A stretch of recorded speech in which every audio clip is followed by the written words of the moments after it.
CIBIL score കാരണം ഇന്ന് കേരളത്തിൽ ഒരു ആത്മഹത്യ വരെ നടന്നു.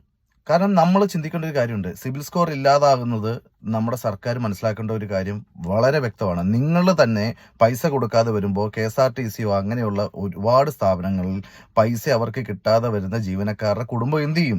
അവരുടെ സ്കോർ താഴ്ന്നു പോകും, അവർക്ക് EMI മുടങ്ങിപ്പോകും. അപ്പോൾ അവരെ എന്ത് ചെയ്യാൻ പറ്റും? സർക്കാർ ജീവനക്കാരനാണെന്ന് പറഞ്ഞിട്ട് കാര്യമുണ്ടോ? അപ്പോൾ സാധാരണക്കാരുടെ അവസ്ഥ നിങ്ങളൊന്ന് ആലോചിച്ച് നോക്കിയേ. ലോണും എടുത്ത് എങ്ങനെ മക്കളെ കെട്ടിച്ച് അതുപോലെ തന്നെ ആശുപത്രി കേസുമായിട്ട് നടക്കുമ്പോൾ വല്ലപ്പോഴെങ്കിലും ഒരു EMI മുടങ്ങിക്കഴിഞ്ഞാൽ പിന്നീട് അവനില്ല, അവന്റെ ജീവിതം തീർന്നു.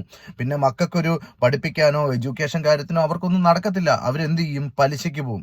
പലിശയ്ക്ക് പോകുമ്പോൾ വട്ടിപ്പലിശയാവും. ആ പലിശ മാറ്റുന്നതിന് വേണ്ടി പലിശ കൊടുക്കാനായിട്ട് ഫോൺ ത്രൂ ആയിട്ടുള്ള ഇത്രയും വലിയ മാരക കുഴികൾ മുന്നിൽ നിൽക്കുമ്പോൾ ആ ആപ്പിനകത്ത് കയറി ജീവിതം തന്നെ ആപ്പാക്കി മാറ്റി എന്താ ചെയ്യുക? പൊലിഞ്ഞു പോകുന്ന ഒരു നിമിഷത്തിലേക്കാണ് നമ്മൾ പോയിക്കൊണ്ടിരിക്കുന്നത്.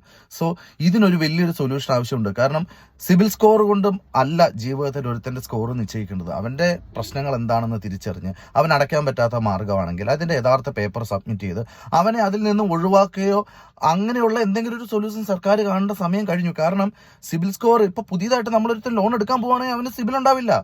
ഏതെങ്കിലും അർത്ഥത്തിൽ ഒരു സർക്കാർ ഒരു ആശുപത്രി കയറുന്നവൻ്റെ വിഷമം ആശുപത്രി കയറിയവർക്കേ മനസ്സിലാവൂ.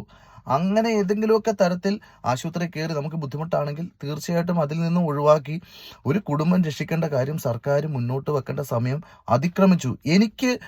ഇതാണ് എൻ്റെ അഭിപ്രായം. നിങ്ങൾക്ക് ഇതിന് എന്തെങ്കിലും ഒരു അഭിപ്രായം ഉണ്ടെങ്കിൽ പറയണം കേട്ടോ.